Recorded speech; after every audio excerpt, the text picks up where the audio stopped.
Don't stop it till the break of dawn. I'm singing.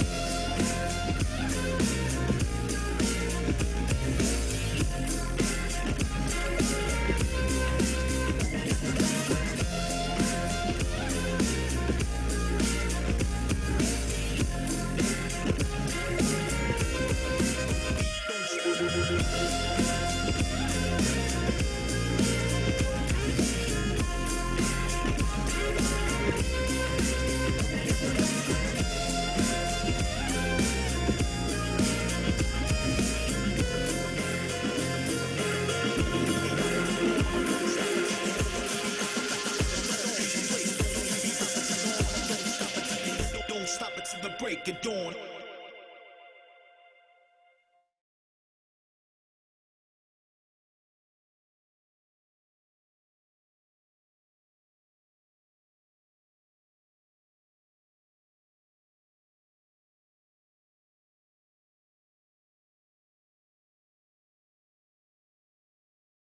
Форум. И да, значит, мы сейчас будем говорить про то, как мы будем развивать новую экономику в призме традиций современности.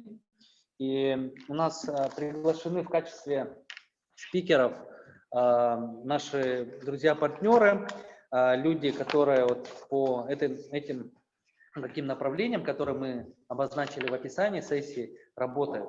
И я буду давать слово поочередно.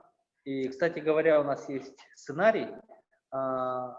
Сценарий, да, сейчас скажу, как мы это сделаем, чтобы вы тоже видели.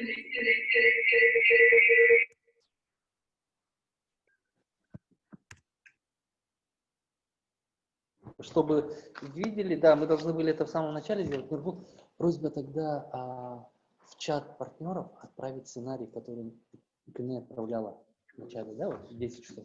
Ага, чтобы для удобства и все могли видеть. Вот тема новой экономики, да, она звучит давно. Мы об этом говорим, слушаем, видим, обсуждаем. Но при этом важно, опять же, синхронизироваться, и доносить это до широкого круга людей. Поэтому замысел именно таков. И мы поговорим о том, какие креативные инновационные проекты для новой экономики есть, да? Какие альтернативные инструменты финансирования для реализации проекта существуют, небюджетные при этом. Традиционные промыслы для креативной экономики тоже обсудим. Затронем про символы и легенды регионов для экономики впечатлений.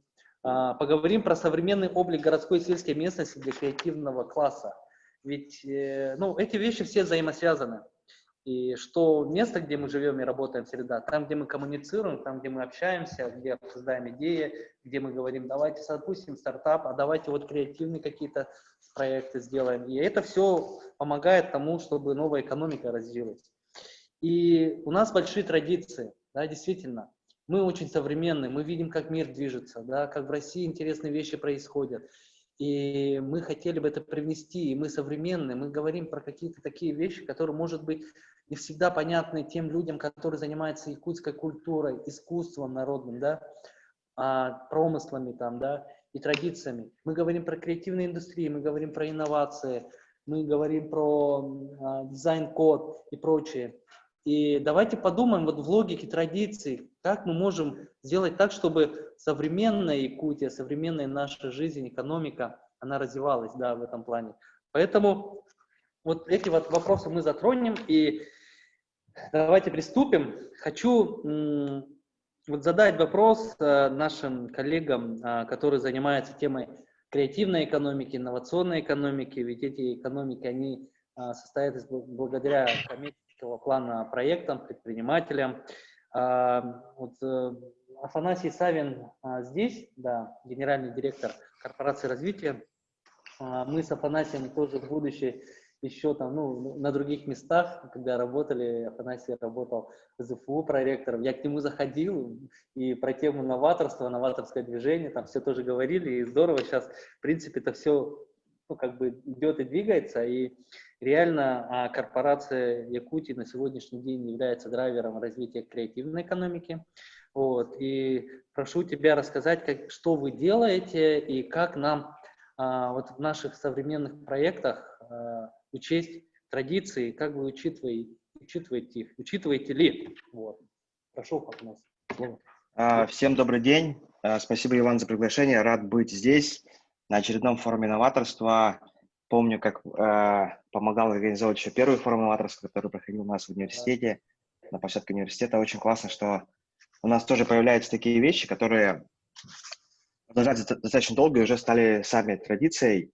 Вообще, в последнее время очень много говорится про креативную экономику, креативную индустрию. И мне, честно, очень страшно, что это понятие так же опошлят, как в свое время опошлили понятие инновации.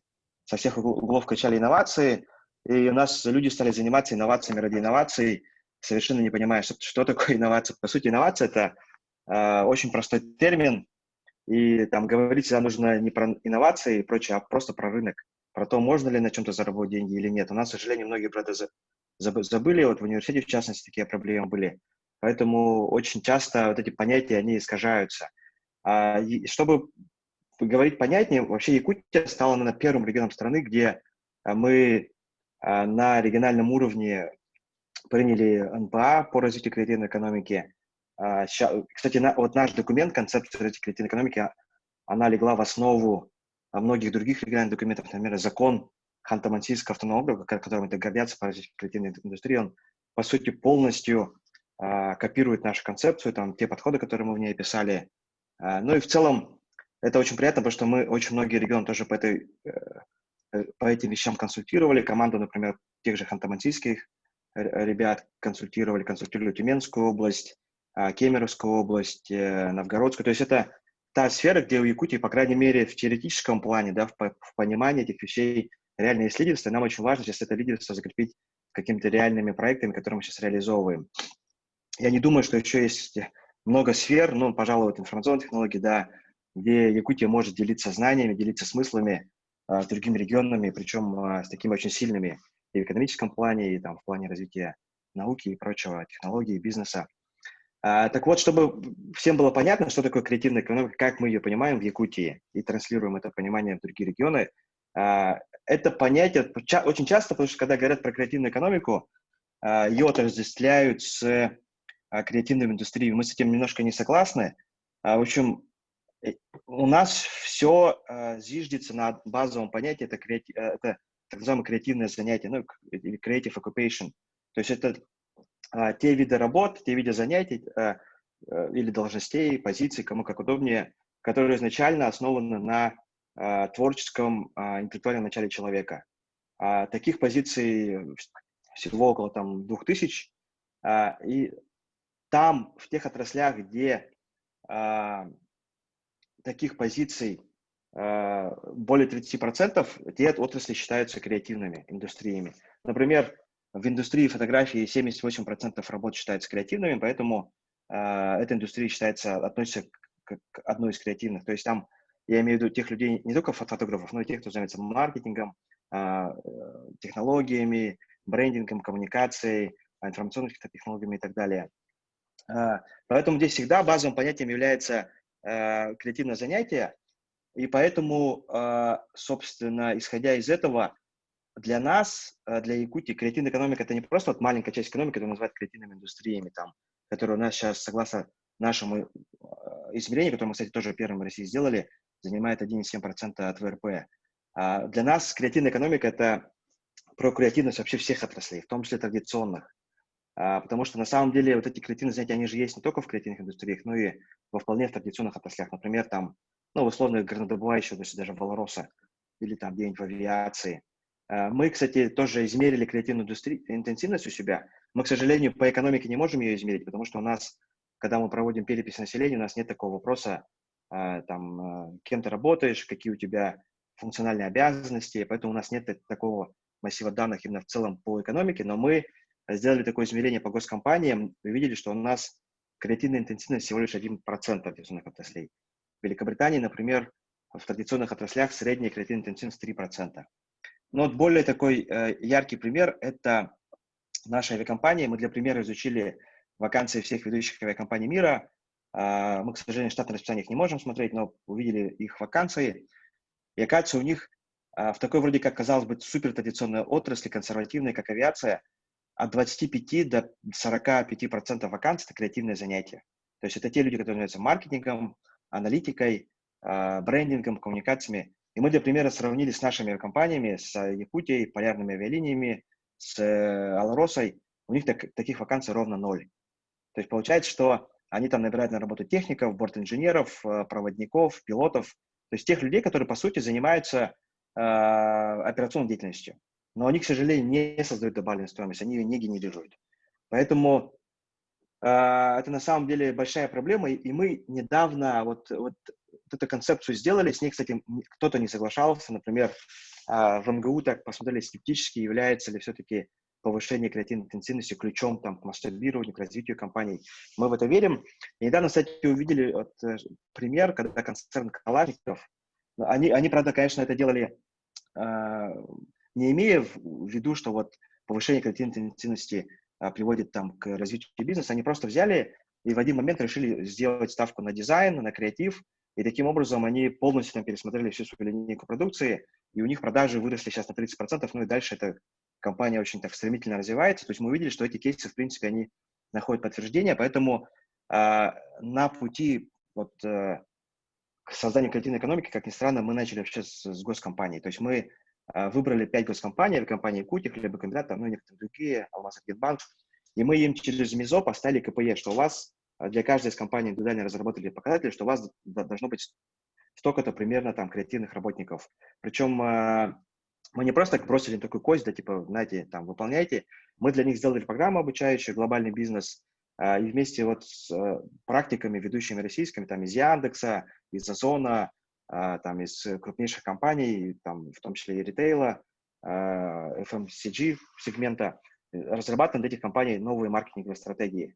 Например, вот хлебокомбинаты, они наконец-то поняли, что хлеб сам по себе не продается так, как он продавался. Если мы в 20 веке с вами шли в магазин за хлебом, то сейчас хлеб уже никто не покупает как хлеб, его покупают как сопутствующий продукт.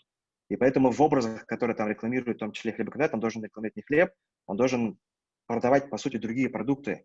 Допустим, там в образе должно быть какое-нибудь хорошее вино и там какой-нибудь хлеб, чиабатта, который с ним хорошо сочетается.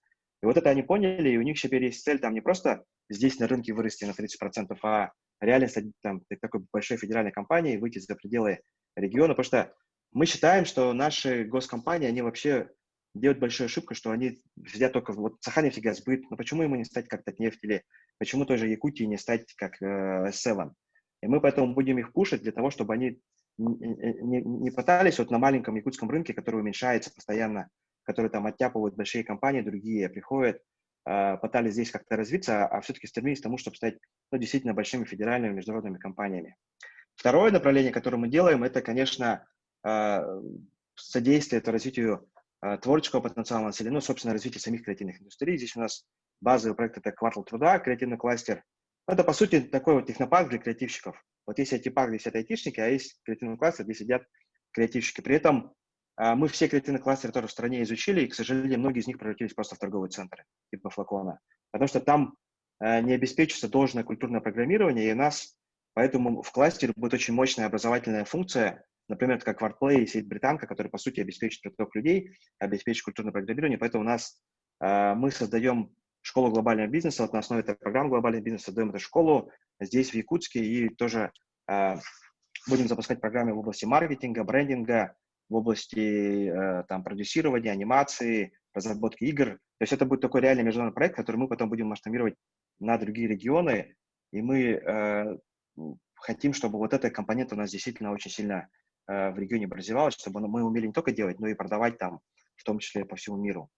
Это же получается у нас в некоторых таких компаниях, как Майтон и Синет, и мы верим, что в целом наша экономика может быть в этом плане развернута на внешнем рынке. И наша большая мечта, чтобы любой предприниматель, который здесь работает, по умолчанию, как в Израиле бы, ориентировался бы на внешний рынок, потому что у нас, к сожалению, рынок якутский очень маленький.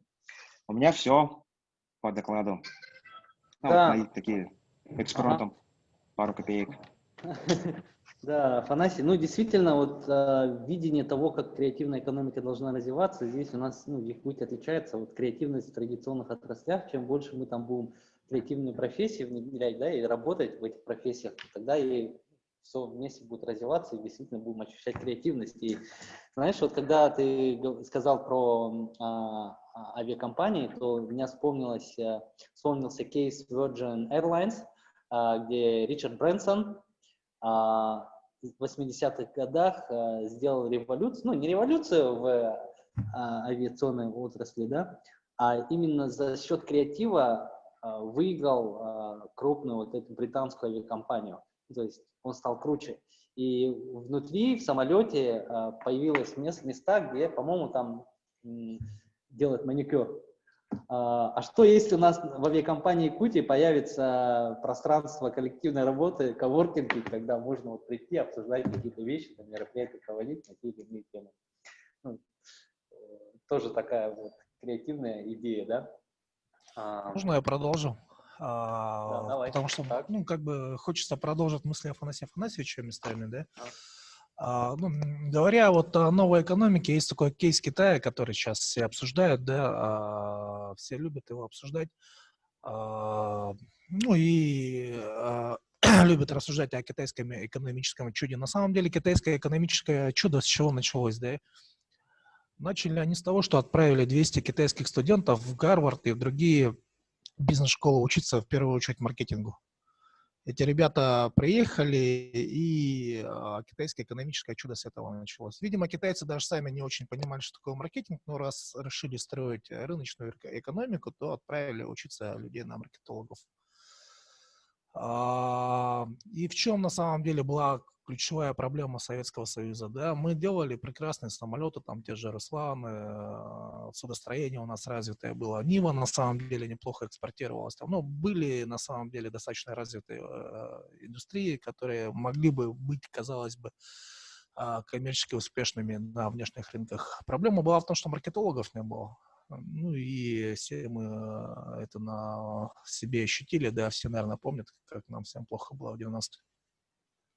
Почему те же Илы и Ту не продавались? Да, они со временем технически устарели, там, ну, начало 2000-х годов, но на начало 90-х годов те же самые наши Тушки, Ильюшины, ну и многое, существенная часть советской продукции на самом деле была, ну, и еще вполне конкурентоспособной по тем временам. Проблема была в сознании наших, наверное, всех людей, да, то, что вот произвести вот это вот важно, а продать типа любой дурак сможет. На самом деле произвести любой дурак сможет. Вот продать сложно. Любой здесь сидящих может сшить футболку не хуже, чем Дольче и Габбана. Вы умрете, никогда не сможете их продавать так же, как Дольче и Габбана продают. Вот это сложно. Маркетинг — это и в целом, вот, да, построение системы продаж, включая, ну, весь сбыт и так далее, вот это вот реально сложная вещь, которую в мире умеют делать только единицы. А производить, ну, что производить там весь провинции Гуанчжоу, да? Заказал там и, собственно говоря, и никаких проблем. Ну, то, что мы видим, да, на примере того же Борка там и многих других брендов, которые сами ничего не производят, все заказывают где-то. И вот креативная интенсивность, да, для нашей конкретно республиканской экономики, для чего нужна? Мы сами здесь у себя-то какие-то, мы можем придумать хорошие вещи, да, но производить у себя, ну, как бы по большей части это экономически нецелесообразно, ну, за исключением каких-то нишевых вещей, о которых там отдельный разговор. Айтишные какие-нибудь там игры делать. Да, и другой важный миф, который, ну, тоже не все понимают, да, то, что креативная индустрия и IT-индустрия, она никогда не будут занимать большое место в экономике. Даже в США сфера культуры, ну, всего 3% их валового национального продукта. Ну, американцы не ВВП считают, а ВНП, он, кстати, даже больше, чем ВВП получается. И там порядка 3-3,5%. При том, что у американцев Голливуд. Но сами американцы считают, что, ну, ключевая вещь их вообще американского могущества, это что это Голливуд, да, и авианосцы. При этом авианосцы можно потопить торпедами и ракетами, а Голливуд, ну, ничего ты с ним не сделаешь. Ну, да. И вообще, вот почему во всем мире Америка продолжает доминировать? Да, ну, благодаря Голливуду, ну и благодаря там таким ребятам, как Activision, там, Blizzard, там, и так далее, да. Мгм. Мгм. Ну, индустрия компьютерных игр, кстати, уже обогнала Голливуд, но тем не менее, Голливуд, ну, киноиндустрия остается более массовой. Так Мгм. вот, генерируя всего 3% валового национального продукта, сфера культуры дает буст, ну, скажем так, да, всем остальным, всей остальной экономике. Почему американские товары, услуги и так далее покупаются и хорошо продаются по всему миру? Ну, благодаря тому, что есть Голливуд.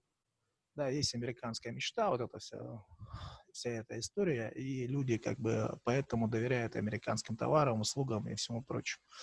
Такая же история с IT на самом деле, да, у американцев IT-индустрия вся там меньше 5% их валового национального продукта.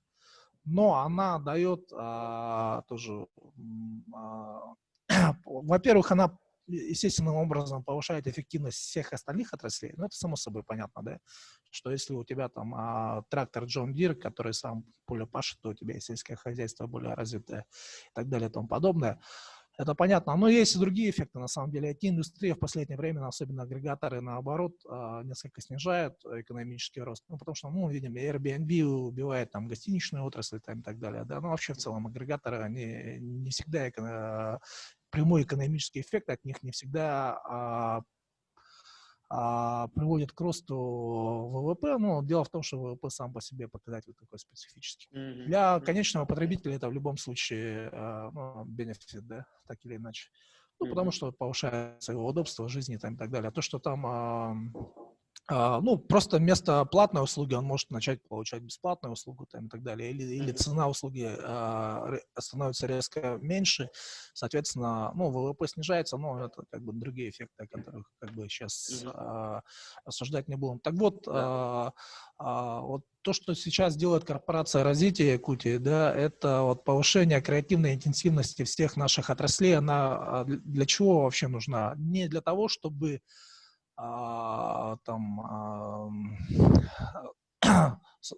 собственно говоря, там, ну, какие-то валовые показатели резко увеличить. Это в первую очередь изменение сознания наших всех компаний, да, для того, и чтобы они начали генерировать действительно более структурную перестройку провели, это в первую очередь. Во-вторых, только таким образом мы на самом деле сможем вот именно перестроившись в уме, поняв, что в первую очередь на самом деле важнее маркетинговая стратегия для любой компании, чем, собственно, там любой Мгм. из ее хородов. Только так мы сможем вообще банально даже выжить. Да, я любил троллить руководство компании Алроса вот таким сравнением. Да, это уже старые цифры, сейчас, наверное, в 2 раза больше объем продаж у Hello Kitty, чем у Алроса. М. Мгм. Алроса Игорь, говорил, ну как Игорь, ты вообще нас можешь сравнивать? Я говорю, а вы однотипные товары продаете, да? Вы продаете товары для девочек, только Hello Kitty для маленьких, а Алроса для больших слушай, девочек. здесь сидит Игорь Иванов, он, конечно, не президент, Павел Росса, но человек из культуры и связан, ну, как бы, с ювелирными вот направлениями. Ну, может быть, что-то захочет добавить, но смотри, Ну, Игорь, спасибо большое, я да, продолжу это, вынужден, можно? я вынужден прервать, да, потому что у нас здесь много вопросов и людей, вот, информации, ну, от тебя очень много и полезной, и нужной. Смотри, может, в заключение ты что-то, ну, скажешь пару таких моментов, ну, и дальше пойдем, чтобы дать Да, возможность давайте я другим. продолжу.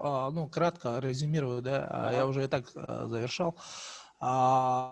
Почему вот этот пример важен, да, вот с Hello Kitty? Просто это пример того, как на самом деле креативная отрасль, на самом деле, да, насколько она вообще превосходит традиционные индустриальные, да, потому что Алроса это там гидроэлектростанции, огромные эти вот ямы, карьеры эти, большое количество самосвалов и прочее. А Hello Kitty это на самом деле сидит несколько креативщиков. Точно такие же креативщики у нас могут сидеть где угодно, да, условно говоря, придумать штуку сравнимую с Hello Kitty могут где угодно, как угодно. Вот сложнее ее начать монетизировать и продавать. У нас сейчас пока люди умеют что-то придумывать, я не сомневаюсь, что у нас люди талантливые, креативные и могут придумать вещи не хуже того же Hello Kitty. Вот у нас проблема в том, чтобы выстроить систему именно маркетинга, сбыта там, и так далее. И вот эти скиллы нам нужно качать, и, ну, в принципе, и это и будет ключом к построению новой экономики. Спасибо.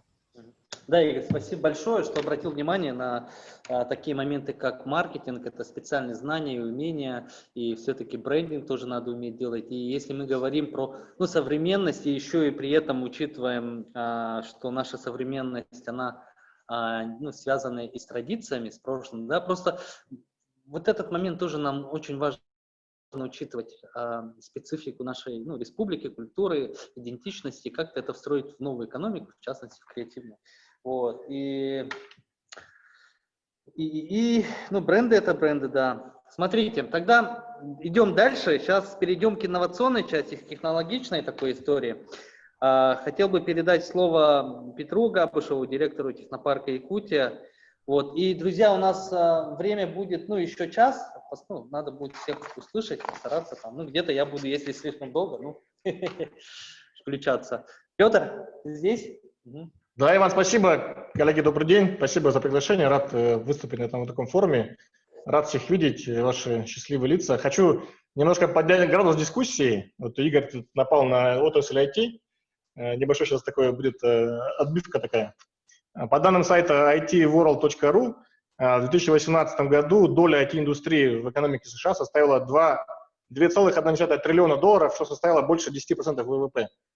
Вот. Игорь тут называл, что нам порядка 5% ВВП, в общем-то, не так. То есть в 2018 году доля была 10%, я думаю, что это не маленькая доля. Если у нас в Якутии будет такая доля, мы будем просто только тут счастливы там, и купаться будем тут в счастье. Ну, Петр, я прошу прощения, мне кажется, то, что Игорь говорил в глобальных масштабах. Все-таки добыча, да, она так или иначе, если взять там Саудовскую Аравию, еще какие-то добывающие страны, мне кажется, Игорь здесь прав. Тут, если брать конкретно экономику Штатов, наверное, действительно, да, это... Он говорил про Штаты именно, он сказал, что в Штатах меньше 5%, а у них 10%. Смотря как измерять на самом деле. Даже если 10%, то это на самом деле, Нет, это много, Игорь, ты что, это очень много. 10 это прям гигантская. Дискуссия живая, это круто. Да, тут, допустим, Amazon говорит, куда относится к ритейлу или к IT, тут тоже... это тоже спорно. Если Amazon отнести как измерять, да. к IT, то там еще цифра больше, наверное, будет еще. Так вот, коллеги, я боюсь просто цифры вместе с Amazon, с Uber и так далее. А если без них, то, наверное, 5% более справедливая оценка. Игорь, даже 5% это много, я считаю. То есть сейчас у нас тут в Якутии там 0,001, наверное, процент, да, мы занимаем. Хотя вот, давайте посчитаем прямо в прямом эфире, да, 2 миллиарда у нас был вклад IT в ВРП, у нас в ВРП там, получается, 1 триллион, получается, 0,2% мы сейчас генерим IT-сферой. Если будет 5%, 50 миллиардов, то я думаю, что экономика Якутии только скажет спасибо нам всем за это. Но при этом, если посчитать всю выручку Майтона, они же у них там $1 миллиард. Если бы они показывали ее в Якутии сюда. Да, это бы, у нас было 5% уже было бы, наверное. Может быть, тогда к этому надо стремиться, да, чтобы Майтона показал выручку в Якутии всю свою. Там сложнее, там все-таки транснациональный бизнес уже получается, рабочие места распределены, везде разные системы налогообложения. Вот, я просто кратко скажу, что ВНП американский так и считается. Там вся прибыль, которую американские компании за пределами США заработали, учитывается в их валовом национальном продукте. У них не ВВП, а ВНП. То бишь 5% это у них вместе с той выручкой, которую Microsoft генерирует, даже в России там, да, условно, или Facebook. Петр, можно, смотри, вот такой уточняющий вопрос. Наши технологические компании, проекты, да, они насколько учитывают специфику нашей республики, это культурная часть, идентичная, может, можно ли об этом говорить и что-нибудь делается для этого? Почему я спрашиваю, я объясню. Вот в рамках той же нашей разработки, здесь точки пения, это новая модель села, здесь много чего прописано. Мы говорим о том, что в наших населенных пунктах за пределами города Якутска, да, в частности, это сельские местности, благодаря тому, что у нас там ВОЛС протягивается и так далее, интернет быстрый там, люди должны быть ориентированы на проектную деятельность, в том числе технологическую. Там должны появиться коворкинги, там должны появиться центры коллективного пользования, вот, и должны внедряться технологии, да, нового порядка даже. И, конечно, это не здесь и сейчас, вот 2020 год за окном смотрим, конец года. Нет, это мы говорим про будущее, когда в селах действительно будут такие компетентные люди сидеть, где мы их прокачаем, где им расскажут, что вот там, ну, есть институт развития с мерами поддержки, и как-то мы им сможем в этом во всем помочь. Как ты считаешь, есть ли шансы у таких проектов инновационных, технологических, которые имеют культурные какие-то особенности, ну, связь с культурой? Я не знаю, смог ли тебе как-то донести свой вопрос? Вот, если кто-то меня понял, может тоже... Я отвечу, как я понял, Ваня, да, я понял тебя так. То есть ты считаешь, что проекты, которые как бы, да, реализуются там с оглядкой на нашу культуру, вот, несут какой-то культурный код. Да. Да, но я думаю, что, конечно, сложно это будет. То есть вот как Игорь сказал, там, Голливуд, то есть мы должны тогда весь мир подсадить на эту иглу, на наш Алан Хо, грубо говоря, чтобы весь мир там знал это, и этот наш продукт потреблял. Но это сложно, конечно, долгий путь, там, это десятилетиями нужно это делать, наверное, бить в одну точку там постоянно. Ну, конечно, возможно, почему нет? Все в этом мире возможно, но долго и сложно, да. Я думаю, так.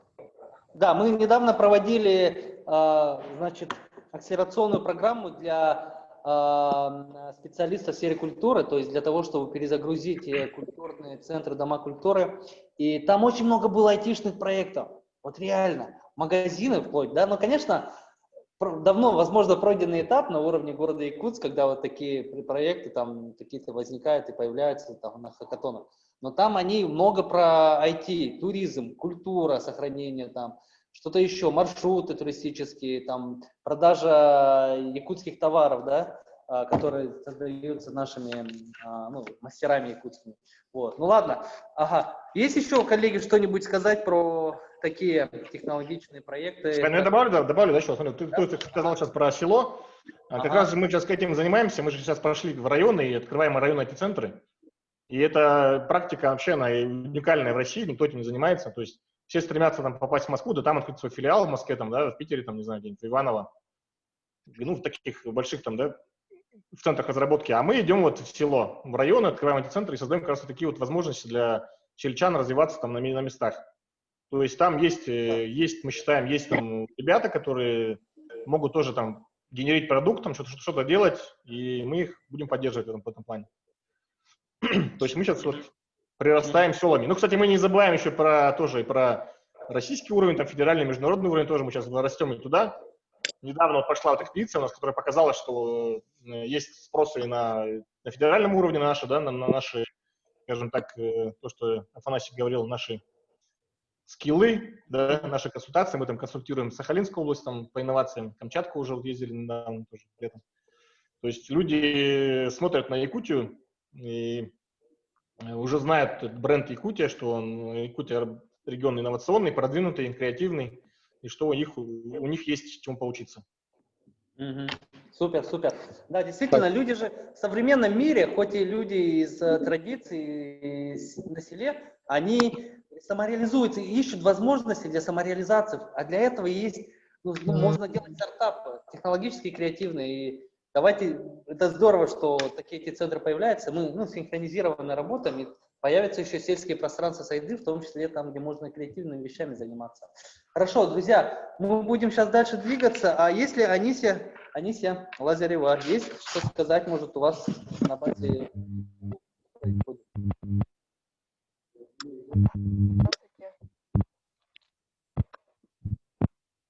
Слышно? Да,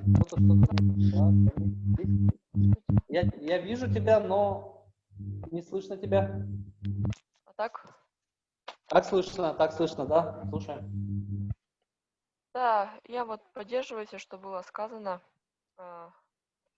Наш бизнес-инкубатор в этом году трансформируется. Мы будем работать не только со студентами, да, как от нас все ожидают, потому что все-таки, я представлюсь, Анисия Лазарева, бизнес-инкубатор «Орех» Северо-Восточного федерального университета.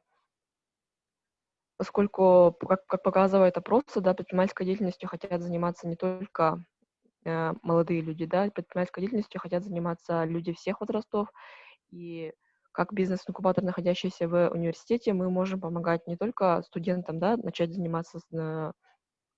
делать первые шаги в предпринимательстве, но и сотрудникам университета, партнерам университета и так далее, да, поэтому также работаем над другими проектами, чтобы вот вливаться вот в эти новые модели и так далее. Вот я сейчас как раз нахожусь в деревне, рядом, это соседняя деревня Ститебе, недалеко получается, да, Круто, от круто. пространства Сайды.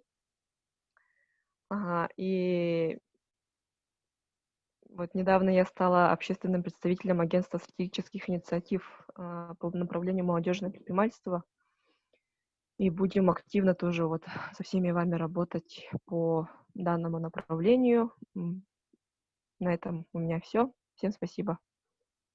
Да, спасибо, Таиса, большое. Да, я отметила, это здорово. И, конечно, то, что мы все делаем вот в технологическом плане, работая со студентами, с их проектами, да, ну, в целом я вот так говорю, вот важно, чтобы, ну, тоже, наверное, видение, понимание было, и, возможно, где-то нам, ну, здесь призываю, чтобы вся республика и за пределами города Якутска и других городов люди тоже думали о технологических проектах и хотели быть стартаперами, студентами, там, технологичными предпринимателями, да, ну, одновременно студенты, технологичные предприниматели. Вот. И что касается, да, вот по линии оси, ну, сейчас усиливается, действительно, много людей становятся общественными представителями, это очень круто. Петр Габышев тоже вот известно стал общественным представителем. Ага, спасибо. А можно добавить, да, Я Иван, давно это поднимаю. Ага. Я вижу, Владимир Анатольевич, ага, Егоров тоже хочет. Добрый день, дорогие друзья, да, я здесь попал, значит, с определенным запросом, и вот хочу его как бы выразить, так, значит, Ага. по сути, я должен был находиться в секции кадры, так, но я сознательно пришел сюда, потому что, собственно говоря, как сегодня уже в процессе обсуждения выяснилось, да, что ключом, на самом деле, к развитию креативной экономики и индустрии, и повышению креативной индустрии, креативной интенсивности во всем, да. Так, я давайте включу-ка свое все-таки изображение. Сейчас у меня, оказывается, выключено. Так, действительно являются кадры, так, то есть люди вот действительно с определенными нужными качествами, мы их все знаем, можем перечислять, так. И вот у меня запрос к чему, да. Действительно, вы все об этом думаете, так, при этом, наверное, все-таки вы не думаете так, что кадры должен готовить кто-то другой, как говорится, да, и они к вам придут, и вот вашу систему, да, всю эту, скажем, экосистему инновационного развития, да, условно так назовем, вот то сообщество, которое вы представляете, да, вот, и придут, и вот, собственно говоря, вам помогут это сделать, да. Тут, как бы, как человек, который, например, принадлежит сообществу математиков у нас в республике, да, я понимаю, что это сообщество должно само себя воспроизводить, так, то есть готовить кадры для себя. И вот, во-первых, у меня вопрос, как вы вообще смотрите на это, да, и какие-то конкретные, можете ли сказать ваши мысли или уже воплощенные какие-то воплощаемые проекты в направлении именно работы с кадрами, начиная там, ну, я не знаю, с какого возраста вы считаете нужным, это уже каждый для себя определяет, да.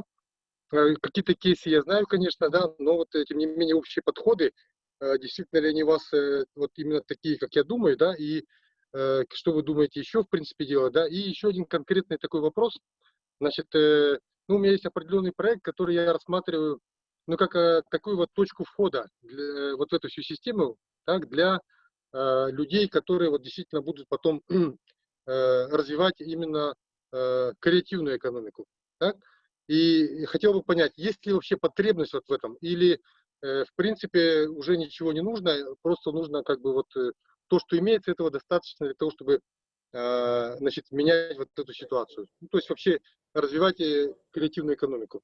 Просто нужно им то имеющееся развивать и все, а ничего нового не нужно. Вот у меня два таких вопроса к вам. Угу.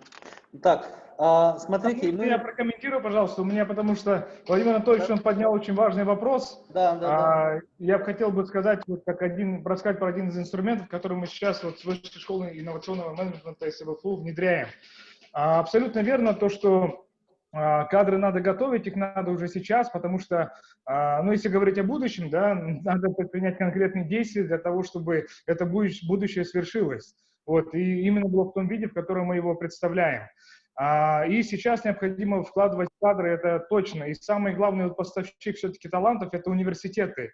Что мы сделали с ВШИМ, это некий такой пилотный проект, который сейчас будет масштабироваться. Это вот мы сделали проект «Рост», и туда будет, я уверен, вовлекаться вот и корпоративный государственный сектор, и я надеюсь, что и наши стартапы. То есть суть его в чем, да, чтобы студенты, они проходили реальную практику, чтобы это не было, знаете, наверняка многие студенты помнят, все были студенты, то, что это, ну, подшивают документы там и так далее, занимаются какими-то такими-то, ну, вещами, которые не создают какую-то добавленную стоимость, вот. И мы хотим вот этот стереотип сломать и все-таки вот призвать все компании, да, ну, во-первых, госучастием, потому что, наверное, у нас есть уже в этом потребность, потому что все, этот пилот, он вообще родился из маленького запроса. Вот мы, нашего локального имеется в виду, да, хотим сделать несколько проектов, которые, можно сказать, международные там, да, и они очень интересные, и проект-менеджерами будут студенты, вот, потому что в конечном итоге это все направлено будет на них. Получается такая вот классная штука, что студенты делают для студентов. Вот, потому что студенты – это та среда, которая между собой общается, и они говорят на одном языке. Вот, и, соответственно, мы рассчитываем на этот сетевой эффект. Проект называется «Рост», и даже вот из названия понятно, то, что те компании, которые будут в этом проекте задействованы, они должны обеспечить рост этих практикантов. Это не должно быть ограничиваться, как я сказал, каким-то подшиванием документов. Студенты должны чувствовать то, что они востребованы, да, и они приносят пользу. И вот начиная со студенческой скамьи, там, со второго курса, если мы будем, а у нас есть даже практика, когда мы школьников брали на работу, десятиклассников, вот, и таким образом делаем вклад в них. Вот, а потом эти ребята, они будут делать свои бизнесы, они будут работать в госкомпаниях, там, да, у них уже будет другой проект, другой подход, точнее, извините. Поэтому чем больше вот компаний с госучастием, там, да, участников будут в этот проект вовлечены, тем больше вот будет эффект от этого. Потому что, ну, как правильно Владимир Анатольевич сказал абсолютно, то, что кадры нужны, и поэтому их надо ловить, эти таланты, выявлять, и их развивать, и прямо, можно сказать, даже, ну, студенты, ладно, но, может быть, даже со школьной скамьи, платить им за это, ну, какое-то вознаграждение символическое, чтобы они чувствовали то, что они, их усилия, они превращаются в какой-то вот, ну, материальный эффект, там, в том числе для них. Конечно, это не самый большой там эффект, да, но тем не менее. Вот. В общем, у меня все. Можно я тоже кратко добавлю, да, по моему мнению, нашим людям чего не хватает? Ну, тех самых софт-скиллов. У нас люди, на самом деле, еще с советских времен у нас хорошая физико-математическая подготовка там и так далее, да. Но наши люди сильно скромные и зажатые, да, тем более это, на самом деле, в традиционной якутской культуре и русской, на самом деле, культуре это даже считается там хорошим, да, чем-то. Если посмотреть на то, как детей готовят англосаксы, то они в первую очередь их готовят выступать, говорить и ораторские навыки. Допустим, Итан, да, школа, где готовится британская элита, там самые главные предметы это что? Это итонский пристенок, это такая очень суровый вариант регби. Ну, воспитывает бесстрашие в мальчиках. Первый вариант. Второй, они очень сильно напирают на театральные кружки. И как бы умение выступать перед публикой и дискуссионные клубы у них очень развиты. Соответственно, и вырастают лидеры, которые уверены в себе, умеют держаться на публике и так далее. У нас таких людей крайний дефицит. У нас нет людей, которые были бы способны реально выходить на внешние рынки и продавать там наши продукты. Таких людей у нас на самом деле, вот я вот одного здесь сидящих. Ну, Игорь, ты говоришь про, да, такие действительно специальные навыки, знания, их надо прокачивать, но еще и в наших сообществах они могут появляться, в сообществах профессионалов по каким-либо направлениям, и те социальные навыки или гибкие навыки еще можно, да, вот это же тоже развиваемые вещи, чтобы выступать там, да, уверенно коммуницировать с людьми, работать в команде, да. Уважаемые коллеги. Смотрите, Владимир Анатольевич, у нас этот вопрос действительно был по кадрам для новой экономики. Да, я знаю. Я просто хочу сказать, что мы все можем рассуждать на эту тему, да. Вот я просто хотел бы понимать вообще, в принципе, значит, кто что делает. Вот то, что сказал Василий, на самом деле я вот я думаю, нам надо вступить в общение, потому что у меня есть и идеи, и некоторые инсайдерские информации по новым национальным проектам, связанным с этим, да, поэтому я бы хотел, которые еще будут, это национальные проекты, да, поэтому я просто коротко скажу, но вот действительно, мне кажется, я, может быть, немножко не в ту сторону вел, да, если дискуссия пройдет в другую сторону, я не против, но да, я готов как бы слушать все, что скажете, да. Да. Владимир, Можно, Иван, я отвечу да, тоже? коллеги, добавим пару слов, Владимира да, Анатольевича. потом двинемся Иван. дальше. Угу. Ага. Хорошо. Да, Владимир Анатольевич, мы на самом деле тоже, у нас есть то, что Василий сказал, у нас есть программа корпоративных стажировок, Game Changers. Мы, причем, тоже берем студентов, оплачиваем им стажировки. Для нас это, во-первых, способ найти будущих талантов, но и самое главное, то, что часто упускают, вот эти молодые ребята, которые приходят, они в том числе, можно сказать, подвергают сомнению нашу корпоративную культуру. Там, допустим, молодые ребята приходят, мы там говорим, мы такие крутые, у нас есть свой корпоративный блог, который, ну, многие считают одним из лучших в России, наверное, блогов Института развития. Они говорят, а почему у вас нет ТикТока?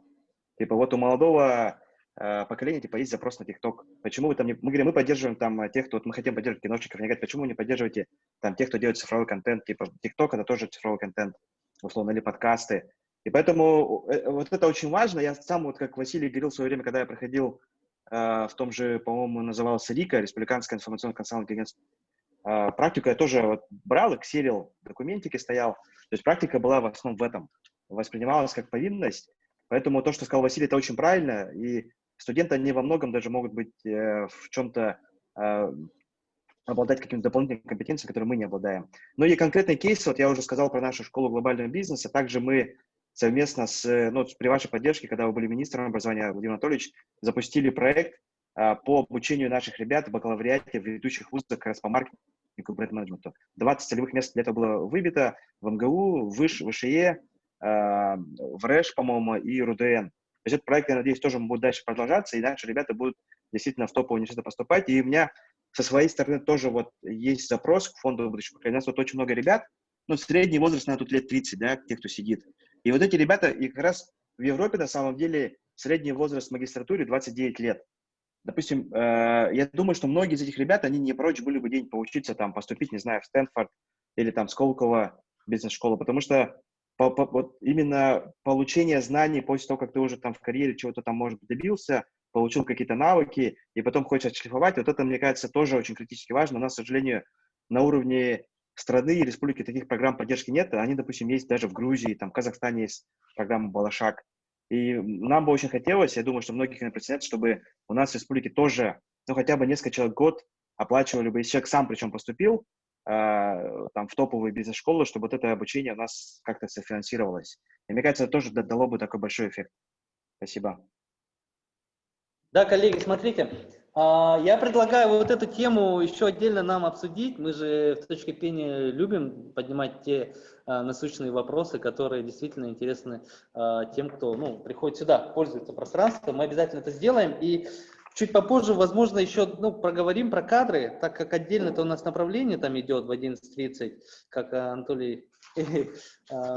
Владимир Анатольевич отметил. Да, смотрите, друзья, образованцы, которые бедные, как говорятся, сами в своем соку варятся, да, нужно на самом деле тут, чтобы именно коллеги готовили себе коллег, понимаете? Ага.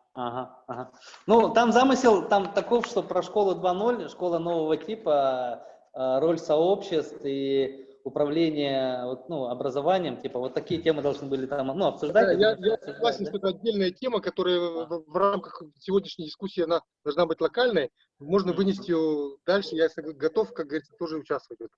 Да, давайте, да, мы уже проводили мероприятия, надо дальше двигаться, проводя дополнительные сопутствующие мероприятия. Хорошо, Василий, вопрос будет тебе. Это я? Ефимов, да, венчурная компания «Икути». Популярное имя. Да, понял. Передаю слово. У меня вопрос, ты видел, да, альтернативные небюджетные инструменты финансирования для реализации проектов. Хотелось бы про них узнать, и чтобы наши участники тоже послушали и Если есть еще что-то добавить в своей части, давай, welcome, тебе передаю Очень слово. много есть что добавить, да, я даже забыл про эту основную тему, там, возможно, я затронул только в конце, потому что классная дискуссия. Владимир Анатольевич очень здорово к нам присоединился, да, и такой дисрапт конкретный. Но это здорово, для этого на самом деле есть эти площадки, да, что вот такие вещи должны обсуждаться, потому что в других дискуссионных площадках, вот таких семинарах я участвовал, вот как бы, ну, слишком формальные доклады, скучно, уже понятно, кто о чем будет говорить, а тут такие нежданчики, как говорится, прилетают, и приходится как-то реагировать. Вот, и знаете, вот даже во время этой дискуссии я тут накидал презентацию, но мне кажется, в ней очень много символизма, сейчас с удовольствием с ней поделюсь. Вот, смотрите, 2018 год. Видно же, да, мою презентацию? Мы проводили Да, ровно вот видно. такую же площадку дискуссионную, да, вот на уровне Арсена Сергеевича. И тема была «Новая экономика». Видите, история повторяется. И мы это проводили, получается, вместе вот с Игорем Николаем, были организаторами. Вот, и здесь, получается, на этой фотографии видно Анатолия Скалунича, тебя, Иван, да, у тебя очень классная рубашка здесь, прям такой расцветки. Да, Вот. это одна из любимых. Афанасий Савин здесь есть рядом с тобой, да. Вот. Ну и очень много ребят, которые вот сейчас что-то делают. И вот даже видно Николая Габышева, ну, казалось бы, причем тут, например, рестораны и так далее, на самом деле все-таки такой вот туризм, как его сказать, кулинарный там, да, он тоже имеет место быть, и Николай как раз и хранитель, вот, он некий посредник между такими потребителями, европейскими, американцами, да, и нашей традиционной кухней. Вот, поэтому это вот была точно такая же тема, новая экономика, и все вот здесь, которые присутствуют, мне кажется, многие были здесь вовлечены. Вот, следующий слайд сейчас включу. Вот, и еще вот хотел бы сказать вот на тему символики там, да, и вообще в целом тему коллаборации, потому что, знаете, вот, исходя из опыта своего личного, да, я вот вижу то, что когда компании начинают между собой, организации, институты развития коллаборировать, тогда что-то реально получается, потому что все-таки, когда мы делаем что-то локально внутри, оно не всегда работает, оно остается у нас внутри, а когда мы начинаем все это наружу вытаскивать, да, вот тогда появляются какие-то реальные продукты, вот, и если затронуть тему символизма, да, ну, вот смотрите, первая фотография слева, это бизон, эту фотографию сделал Михаил Черемкин, супер талантливый фотограф, к сожалению, вот 3 недели назад он скончался, и это действительно, ну, такой момент был, ну, тяжелый достаточно, да, потому что человек языком вот своего искусства, фотографии, да, он, по крайней мере, затронул очень сильно вот меня там, да, и каким-то образом повлиял, вот, потому что потом из-за этой фотографии появилась идея там, да, вот визуализация нашего акселератора, какая же будет символика акселератора B8. И потом Николай Туди, которого все знают, который один из топовых CG-дизайнеров, наверное, в мире, сделал вот такую 3D-модель, после которой Иван Петров, очень талантливый скульптор, отлил вот эту фигуру, и вот у нас сейчас это, вот видите, это 2 года назад, а сейчас это наша сеть бизонов, да, она разрастается. Вот вы увидите очень много ребят около IT-парка, которые ходят в шапках с нашей символикой, с рюкзаками, потому что они разделяют наши ценности и понимают, в чем это суть, в чем символика, потому что бизон все-таки это символ не только вот силы и мощи, да, вот первая ассоциация, это символ развития. И сейчас вот хотелось бы, чтобы бизон стал символом нашего объединения, и для этого мы тоже вот делаем один проект, достаточно интересный, вот с пространством. И вот эта фотография, да, тут, ну, как бы можно на меня здесь и смотреть, главные здесь люди, вот это справа Михаил Черемкин, Николай Туди и Иван Петров. И знаете, эти люди, они никогда между собой не пересекались раньше. И вот этот проект, да, вот этот бизон, он их объединил. И вот тогда появляется вот какая-то эта энергетика, да, и этот символ, когда разделяют другие люди, появляется что-то вот действительно стоящее, что-то вот большое. Вот. Поэтому, что касается, здесь можно затронуть тему альтернативных вот этих инвестиций. Например, вот здесь я вижу то, что есть лето, центр компетенций. Я очень рад, да, неожиданная встреча, на самом деле, потому что у меня вот есть личный проект, и я вот это делаю в коллаборации с Лето, да, и вот как раз-таки это вот главный человек, который говорит, там, визуализирует, да, все это, и, соответственно, менеджер этого проекта, который мы действительно воплотим. Вот. И это уже часть, знаете, я участвую в этом как физическое лицо. То есть это тоже один из способов софинансирования вещей, когда население, люди там заинтересованы и хотят сделать вклад в развитие города, в развитие того района, который для чего-то, что-то им значит. Я уверен, что каждый из нас может сделать этот вклад. Потому что лето делает классные вещи. Это действительно вот такие новые форматы с точки зрения архитектуры. И когда они говорят об этом, вот кому это интересно, кто готов вложить там свои средства для того, чтобы сделать ту среду, в которой мы живем, более комфортной. Это вот фандрейзинг, точнее краудфандинг, это один из этих методов. И это не обязательно делать где-то там, на каких-то вот больших там площадках и так далее. Это можно сделать здесь, просто объявить об этом. Кому интересно? Мне интересно. И, соответственно, в следующем году мы этот проект очень сделаем, очень классный, и там будут вовлечены скульпторы такие мощные, там, да, не буду называть фамилии, и я согласен. Да, это, местами дороговато, но это того стоит, потому что это на века, и это, главное, что это будет очень круто. И второй вот формат, тот же, который мы тестим, это вот вместе с пространством, вот этот бизон, который я показал, вот благодаря Петру Габушеву, да, этот проект реализуется, потому что вот этот бизон, скульптура маленькая, такая небольшая, высотой получается сантиметров 15, вот такая же будет огромная фигура, ледовая, двухметровая, я надеюсь, да, на территории IT-парка. И это будет точкой притяжения для людей, они будут приходить, они будут фотографироваться, потому что год быка, вот, а бизон это как бы, это его год по сути, а это год всего вот этого сообщества. И фишка в том, что есть же вот Чисхан, да, Чисхан все-таки это бык, да, это бык холода, это не Дед Мороз, это бык холода. И у него такие здоровые рога. У наших, конечно, якутских пород, там, да, Игорь это точно подтвердит, рога не такие большие, да, вот, и никогда, наверное, таковыми не были. И, скорее всего, есть гипотеза, что все-таки это древний бизон, символ нашего холода. Поэтому вот мы вместе с коллаборацией с пространством этот проект реализуем. И посыл такой, и это, кстати, тоже Игорь затронул очень важную тему, там, да, диаспоры, вот кейс китайцев. Это же не просто они их отправили, там, правильно, чтобы они там что-то учились. Они формировали эту диаспору, которая прокачается и вернется, и сделает что-то хорошее. И поэтому этот проект вместе с пространством, который мы реализуем, он тоже будет вовлекать диаспору в том числе. Это наших всех международных партнеров там, из Москвы, из России, из Санкт-Петербурга, из других регионов Российской Федерации. Но мы хотим вовлекать диаспору, чтобы они сделали вклад. И мы хотим использовать тоже методы этого краудфандинга. Делаем вместе с ними уже свою такую платформу, там, да. Я думаю, это некая там гипотеза, если сработает, то классно, потому что это тоже, мы с этим продуктом поделимся и расскажем, как это работает и как это сделать лучше, потому что мы сами на своей шкуре, грубо говоря, эту тему испытали, и это произойдет там в ближайшие 2-3 недели. Вот. И вот этот бизон, это будет, грубо говоря, подарок всего мира, да, диаспоры нашей, там, и людей заинтересованных, городу Якутску. Вот. Это вот один из методов таких альтернативных, да, фандрейзинга и реализации проектов. Вот. И также, уже более скучная часть, это что делаем мы. Например, вот как мы финансируем это через опционы. Мы платим 1 650 000 основателю, но деньги переводим в его ООО в обмен на возможность покупки 5% доли за 500 рублей в течение 3 лет. То есть мы даем деньги здесь и сейчас, да, но если проект растет, то мы берем, хоть он стоит 100 миллионов и так далее, неважно, мы берем по договору об опционе, который зарегистрирован у нотариуса, 5% за 500 рублей. Но если проект при этом не выстреливает, а на такой предпосевной самой ранней стадии развития проекта риск провала, он крайне высокий, тогда опцион просто сгорает. Вот. И это как бы есть, конечно, здесь элемент большого доверия, там, да, что деньги будут потрачены по целевке на развитие проекта конкретно, но тем не менее тот риск, на который мы идем, потому что наша все-таки миссия как госинвестора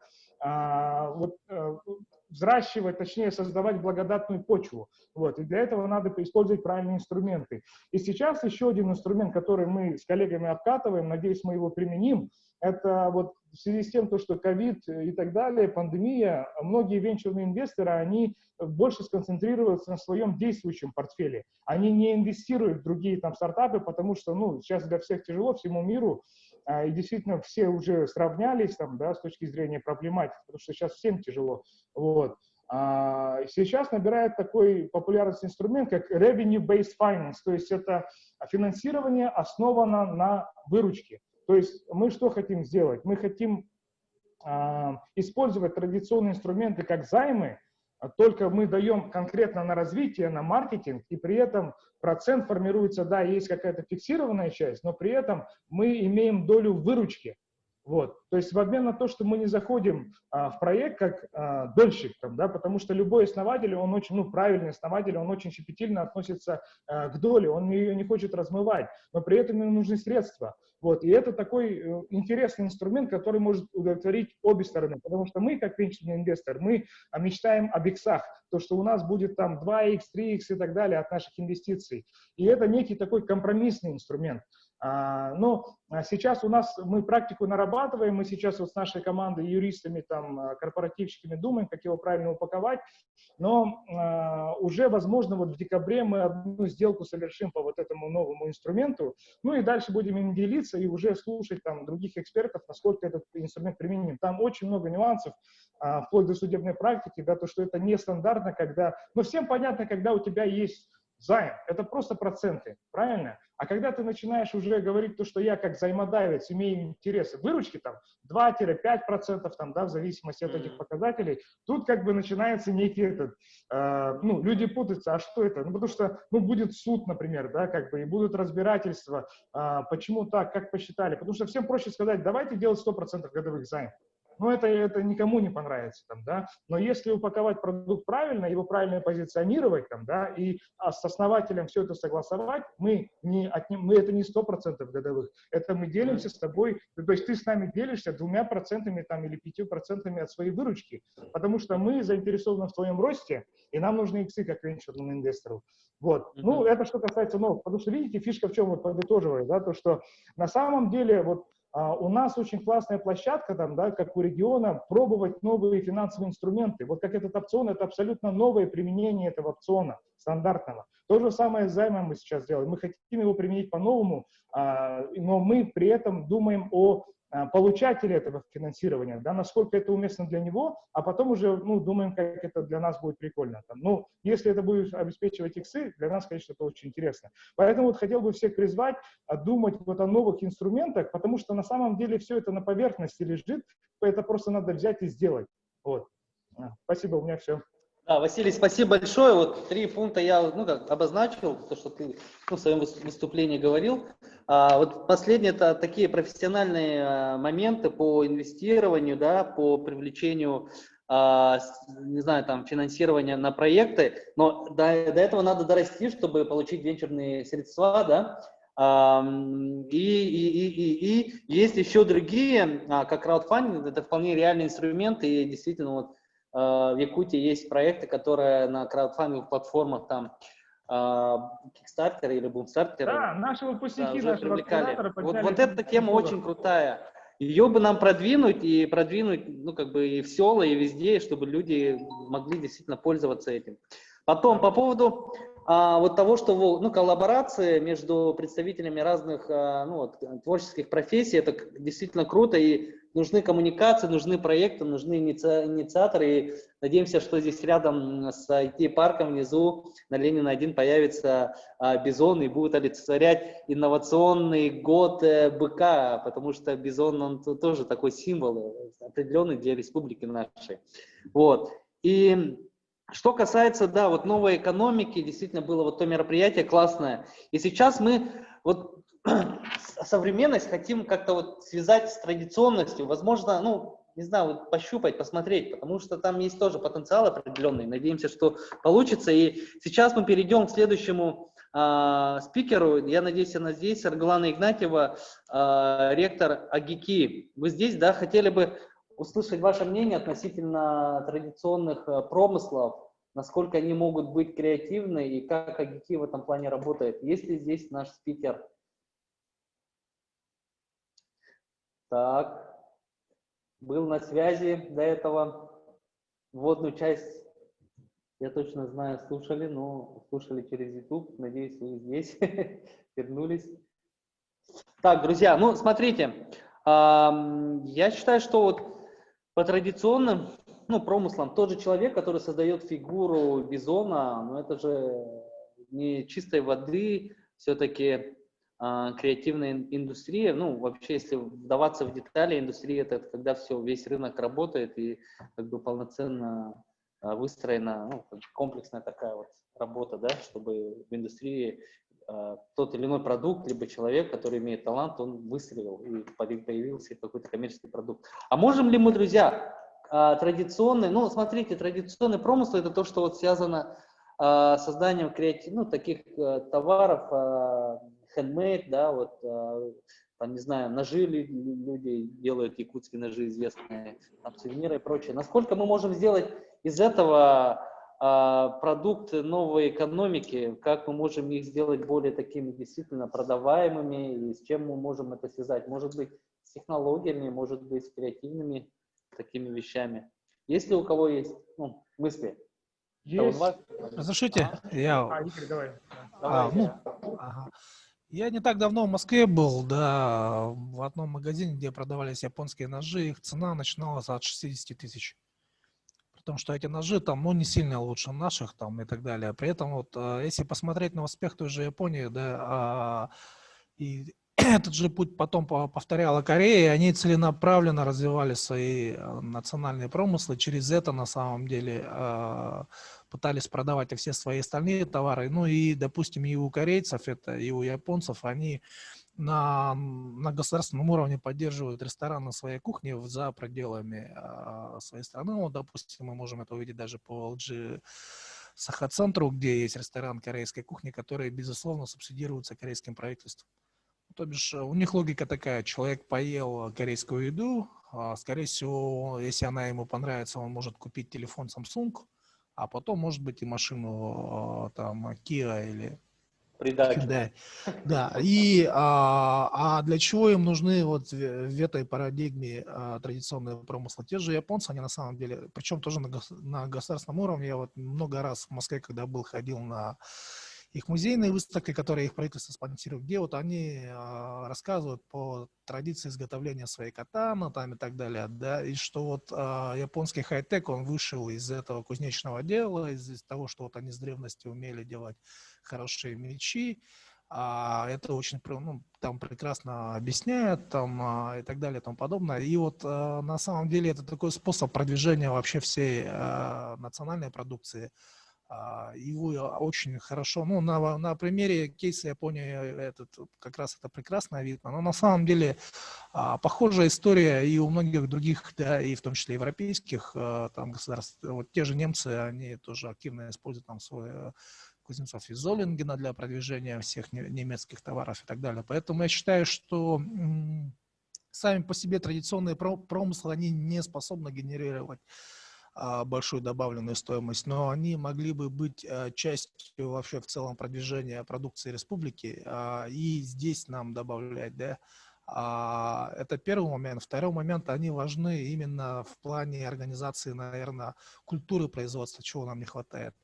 У нас действительно большие проблемы с культурой производства. И вот если мы как-то привнесем вот те древние, может, традиции наших кузнецов в эту сферу там и так далее, то это было бы, как минимум, неплохо. Спасибо. Да, Игорь, спасибо большое. Да, можно добавить, Иван? Игорь очень классную тему снова поднял там, да, потому что действительно мы вот как инвесторы в технологическое предпринимательство убеждены, что надо повышать узнаваемость Якутии как региона. Это можно сделать только через культуру. Вот.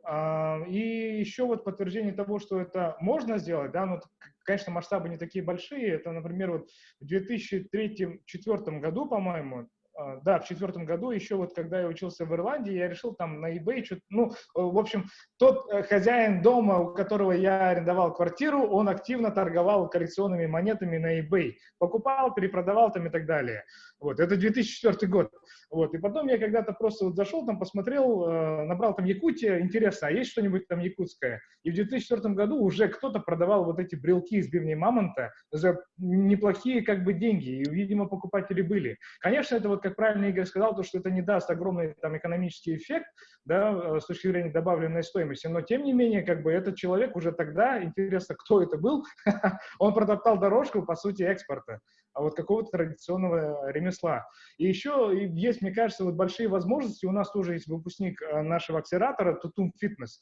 Это вот есть же наш традиционный тренажер Тутум Эргирь. да, вот, и они, по сути, добавляют технологии к этому нашему традиционному виду спорта. Мы уже немножко потеряли масс-рейсинг, потому что сейчас, сегодня как раз утром со своим тестем разговаривал на эту тему, есть американцы, у них есть ассоциация, да, этого масс-рейсинга, и американцы, знаете, что делают? Вот два борца, как обычно там, да, и американец говорит «ча», вот, и надо сделать так, чтобы за каждое вот это слово «ча» он платил $100. Вот, за то, что они используют наш спорт уже в коммерческих целях. А мы, в свою очередь, должны как бы не упускать эти возможности, потому что это все, у нас очень классные спортивные традиции, вот игры Дегына, там, игры Манчара и так далее, вот эти все вещи, они очень интересны, и надо вот это все регистрировать, продвигать и это все коммерциализировать, потому что, ну, факт этого масс-рейсинга подтверждает то, что на этом можно зарабатывать, а мы просто как бы упускаем возможности, которые вот прямо на поверхности лежат. Ага. Очень круто, да, крутой пример. Можно я вот тоже вот, в этот же момент попытаюсь как бы попасть, да? Давайте. Вот смотрите, смотрите, вот у нас получается действительно вот эта идея, да, о том, что нас узнавали за рубежом как можно больше, да, в разных странах, да, вот она на самом деле, я вот этой темой занимаюсь целенаправленно, на самом деле, с тех пор, как я ректор Малой академии наук, да, и удалось нам провести вот ряд крупных международных мероприятий, где действительно целью была интеграция международная, в данном случае образовательное, научно-образовательное пространство, да.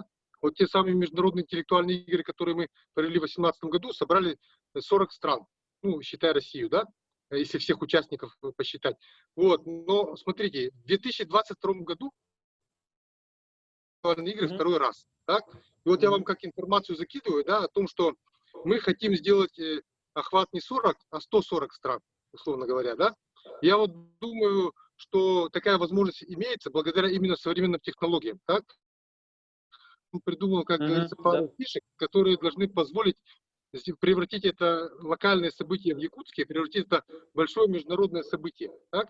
Такие наработки есть, так? И мне хотелось бы здесь поддержки вот именно технологической в плане, вот здесь коллеги именно обращаются к IT-отрасли, да, значит, я думаю, что здесь нужно учесть специфику того, как люди у нас проводят время в сети интернет, да. Значит, все люди в мире, на самом деле, да, очень большая часть связана с компьютерными играми, так? Я хочу там сделать, соответственно, одну такую большую стратегическую игру, в которой участвуют все потенциальные участники международных интеллектуальных игр, так? И, соответственно, вот в этой стратегической игре, значит, ну, она должна преследовать такие общемировые, как бы, цели, да, внутри этой игры, ну, скажем, условно назовем сотворение будущего, значит, решения всех глобальных проблем, значит, человечества, да, и потенциальные участники, да, значит, вовлекаясь в эту игру, она должна быть сделана очень классно, чтобы она, значит, действительно вовлекала, решает вот эти глобальные проблемы с помощью экспертов, да, и той методической команды, значит, людей, которые умеют это делать. Эта команда есть, да. Раз. Значит, мероприятию, так? Так, да. Вот я приглашаю, как бы, во-первых, к тому, чтобы, может быть, где-то обсудить это, а во-вторых, вот чисто с технологической точки зрения, чтобы я, значит, как-то вот это дело смог сделать. Спасибо, да, Владимир Анатольевич, зафиксировали. Ага. Вот есть игра Go, японская, опять же. Здесь Китайская. один из... Китайская, да? Ага. Главных айтишников наших, ну, людей, которые отвечают за IT, директора IT-центра Александр Дауркин, он играет, и здесь в точке пения тоже проводились мероприятия, айтишники любят это делать, ну, может, надо чемпионат сделать для тех, кто участвует в международных интеллектуальных играх. Ну, это как пример. А что касается Васи, вот я хотел сказать тоже, Вася вспомнил про Масс-Рестлинг, масс-рестлинг. Ага, и, значит, когда наша ассоциация, она вышла, ну, по национальным играм, да, на рынок США, скажем так, на территории США, вот американцы запатентовали ведь это наше дерево, которое для этих соревнований. Я такую информацию слышал, это может быть лет 5 или а то и более назад. Вот поэтому действительно, когда мы говорим про новую экономику и продвижение каких-то наших необычных таких продуктов, нужно ну, явлений культурных, нужно действительно задумываться об интеллектуальной собственности. И из этого строится экономика инновационная, креативная. Друзья, А я считаю, я вот с этим тезисом крайне не согласен. Да, information must be free. Здесь на самом деле к этому нужно относиться как... Если бы мы это все дело запатентовали и брали бы $100 за каждое яче, то этот вид спорта бы он бы и не продвинулся. Да? Важнее его продвижение. А ко всем этим вещам нужно относиться, ну, как часть просто, ну, сразу отнести к затратам. Да, это то, на чем мы не будем генерировать прибыль, мы ее будем делать на чем-то другом. Ну, типа такого должен быть подход. Поэтому этим должно заниматься государство. Да, условно говоря, мы не заработаем на продвижение ОНХО больших денег непосредственно, зато отобьем это дело на чем-то другом. Вообще, в целом, должны быть какие-то нелинейные методы монетизации. Да? Это уже всеми, на самом деле, нормальными компаниями используется. Вот та же, на самом деле, банально, вот, ну, пример Теслы, да? Тесла вообще на чем зарабатывает? Знаете, Тесла зарабатывает вообще на кофе на своих заправках. Машина она продает себе в минус. Заправляет она их бесплатно. Зарабатывает она на том, что люди, пока машина заряжается, кофе пьют. Поэтому не надо вот втупую, как бы еще раз, зарабатывать на чем-то вот непосредственно. Надо думать о нелинейных методах монетизации. И вот как раз для этого нами нужны продвинутые маркетологи. Поэтому вот этот скилл нужно качать. Спасибо. Специальные кеды для того, чтобы масс-рейсингом заниматься, да, производством якутского. Можно мне добавить? Да, друзья, смотрите, у нас 10 минут остается, 2 пункта, и здесь у нас ожидают люди, связанные с архитектурой и урбанистикой. Ну, дадим им время выступить. Алей, давай после тебя вот мы перейдем к ним. Здравствуйте, меня зовут Илья Шимаев, я руководитель магистратуры по искусственному интеллекту в СФУ. Вот. И видением. Дело в том, что на самом деле вот эти хайп вокруг цифровой экономики, вокруг креативной экономики, может быть, он связан с борьбой за рынки. Дело в том, что если мы посмотрим на вот эту цифровизацию, то это схоже, очень схоже с тем, что как железная дорога, она пришла к городу Якутску, да, ну, то есть к Нижнему Бестяху. Мы волновались, да, и что изменится, когда придет дорога. И вот то же самое происходит сейчас. Интернет, он стал таким гигантской дорогой, у которого такой денежный оборот, не знаю, эмоциональный оборот превышает, чем оборот вот этой железной дороги, которая проложена с юга к Нижнему Бестяху. Вот. И когда я был студентом, мы устраивали такие мозговые штурмы студенческие, да, и мы думали, что с приходом железной дороги мы должны развивать предпринимательские качества, да, ну, как сегодня, вот форум называется форумом новаторства. Но на самом деле мы, будучи студентами, ошибались. На самом деле, вот прав Игорь, когда он говорит маркетинг, рынки, борьба за рынки. И креативная часть, вот эти вот специалисты по креативщики, да, это как бы команда тех людей, которые ощущают, чувствуют рынки, и они вместе с ними идут как бы клином, завоевывать новые рынки. Вот, и поэтому вот как бы основная как бы точка зрения, на чем мы должны сфокусироваться, это борьба за рынки, креативщики как это часть инфраструктуры борьбы за рынки, да, в цифровом пространстве, может быть, в реальной экономике, что угодно, да.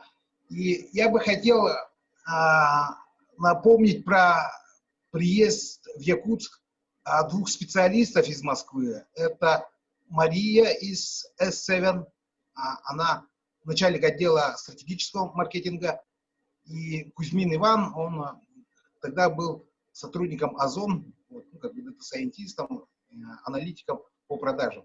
И их как бы опыт показывает, что будущие вот как бы креативщики, будущие, ну и даже корпорации развития Якутии говорит, что будущие креативщики, вот те, которые борются за рынки, они имеют существенное математическое образование. Вот. Ну и поэтому мне кажется логичным, что Институт математики и информатики, он должен стать одним из точек роста вот как бы для вот этого развития, да, такого. Мы понимаем, что происходит такая некоторое историческое событие, гигантское историческое событие, когда вот эти вот железные дороги, да, как бы, то есть интернет, он приходит во все деревни, во все города, и что-то должно меняться, правильно? И в этот момент, ну вот, одним из таких важнейших ответов это должно быть то, что Институт математики и информатики, он должен меняться. Мы должны меняться. Вот я сам преподаватель Института математики и информатики, и говорю, что мы не можем меняться самостоятельно. Нас должны поменять. И при этом должны поменять вот именно вот эти вот товарищи, которые сегодня мы видели. Это, наверное, корпорация Якутия, да, это венчурные фонды, это предприниматели, это может быть даже Майтона и Синет. Вот эти люди, они должны поменять наш институт. И внести туда именно вот как бы экономическая составляющая, да, маркетинговая составляющая, креативная. И только тогда мы будем поставлять кадры для этой экономики. В данный момент никаких возможностей. Спасибо. Да, Илей, ну, твое выступление, оно сподвигает к большим таким новаторским идеям, мыслям. Вот, спасибо за выступление, за то, что отметил, что, ну, свое видение, да. Действительно, смена парадигм происходит, и это происходит в связи с, ну, как мы знаем, с переходом на новый технологический уклад, и то, что ЖД, ну, то, что у нас ВОЛС, интернет, это, по сути, есть ЖД когда-то в свое время, хорошее такое. Ну, хороший пример. Друзья, ну, смотрите, времени остается мало. Хочу спросить у наших коллег, которые задумываются над тем, в какой среде мы живем, в какой среде мы должны жить, насколько она комфортная должна быть. Действительно, много работы делается по линии управления архитектурой и градостроительства при главе республики. И есть даже целый отдельный центр компетенции по вопросам городской среды лета. Вот им хотелось бы задать вопрос, а как же, вот, если мы говорим про традиции, это значит какие-то символы, это легенды, это какие-то вот уникальные наши свои, ну, культурные коды, да? И как вот эти символы, легенды регионов влияют на, ну как, здесь я обозначил на экономику впечатлений, это нужно, конечно, раскрывать, но тем не менее, вот в вашей работе вы используете, насколько это важно вообще иметь в виду такие символы. Да, спасибо за вопрос. Я хотела бы вначале поблагодарить за приглашение Центра компетенции на форум. Очень приятно здесь находиться и безумно интересно все слушать. Я даже начала переживать, что нам в конце не дадут слова, и мы не успеем ничего про себя рассказать. А очень хочется. Да, спасибо, что вы вообще объяснили, углубили, точнее, что есть такое креативная экономика. Было интересно послушать о процессах с другой стороны, так как мы скорее создатели фона, да, среды, где обитает эта креативная экономика. И если говорить в целом, то развитие креативной экономики напрямую связано с качеством человеческого капитала и сконцентрировано на той или иной территории. Я буду говорить быстро, у нас вообще подготовлена получасовая презентация, я постараюсь ее рассказать за 5 минут. Сейчас современная задача города превращается в благоприятную инфраструктуру, в которой устанавливаются новые связи, налаживаются новые сети контактов и образуются их принципиальные новые смещения. И одним из ценных характеристик городов оказались не базовые услуги или экономические возможности какие-то, а объекты социально-бытовой инфраструктуры города, его доброжелательность и красота. Мы вообще подготовили презентацию по дизайн-коду. Когда ты могла бы подключить? У нас отключена демонстрация.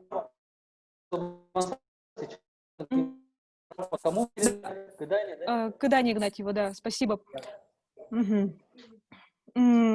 Вот, и одной из задач является способность городов и регионов создать благоприятную среду для претворения подобных инициатив в жизнь. И мы кратенько вам расскажем про дизайн-код, который мы привели в Бердикистяхе. Недавно было открытие, наверняка многие уже видели или посетили даже Бердикистях. И как раз про поиск образов, да, что такое образ современных городов и сел.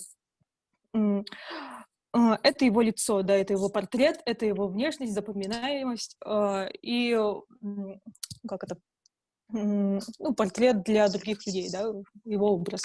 Сначала надо его найти, потом он у нас переформатируется в малоархитектурные формы, затем он образуется в архитектуру и уже в пространство, в котором существует и мода, и дизайн, и культура, и IT, и там, дизайн, и архитектура в том числе. Так. Организатор, можете включить, пожалуйста, демонстрацию экрана на PS Dizzy? Я там писала в чате. То есть Никодана, да? Так. Да, я через телефон. Угу. Для разработки дизайн-кода у нас вообще уникальная история создания. Это было как бы не просто архитектурное бюро и заказ, да? Мы подключили всех.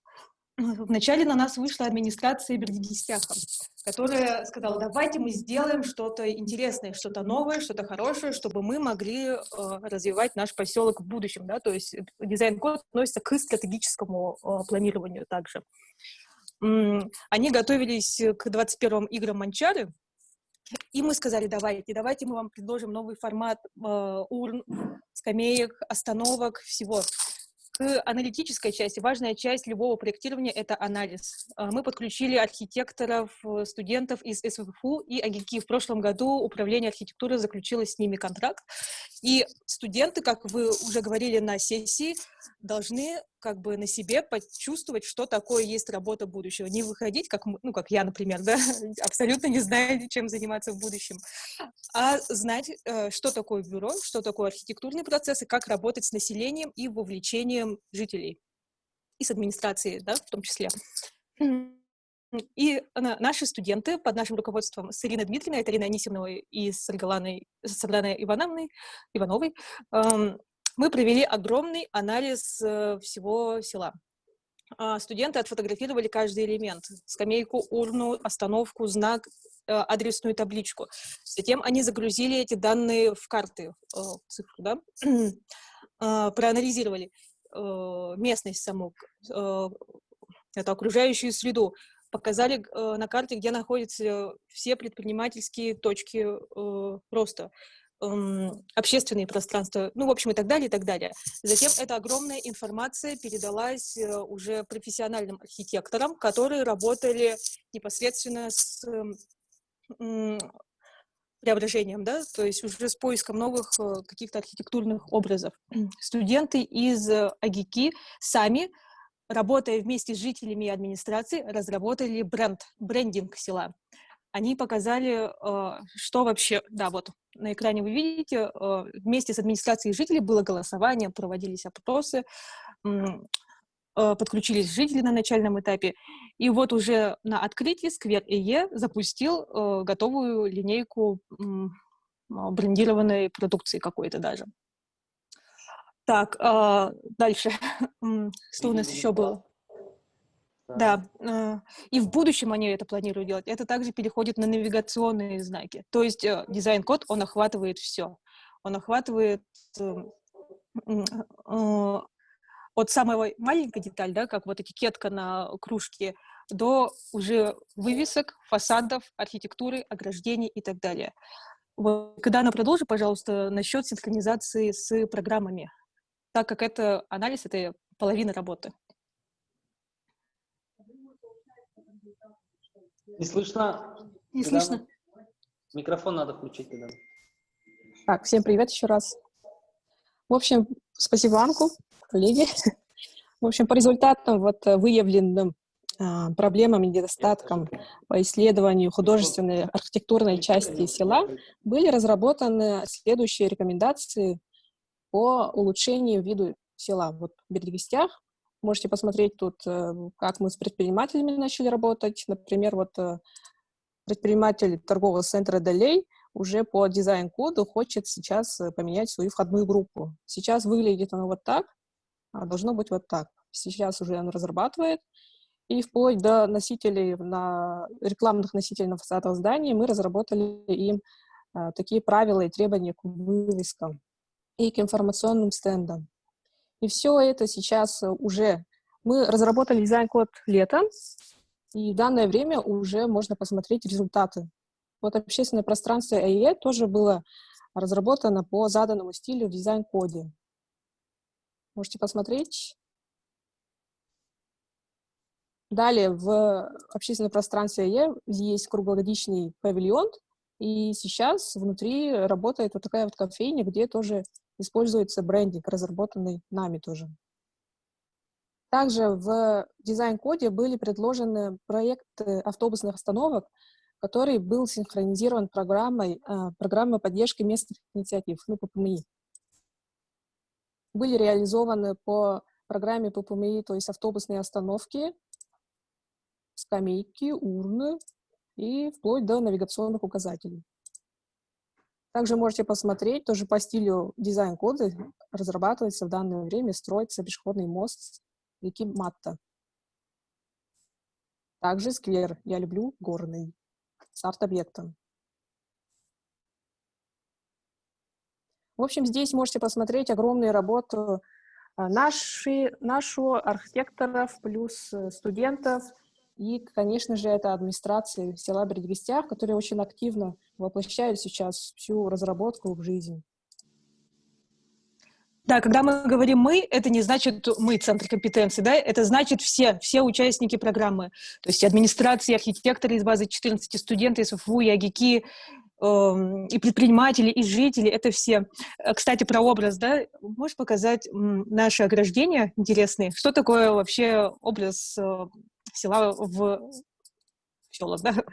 Это ограждение от животных, защита от большого рогатого скота. Да, это наша местная фишка, это уникальность, и ее надо использовать как бы по полной, надо искать такие моменты. Например, что нас отличает от других городов?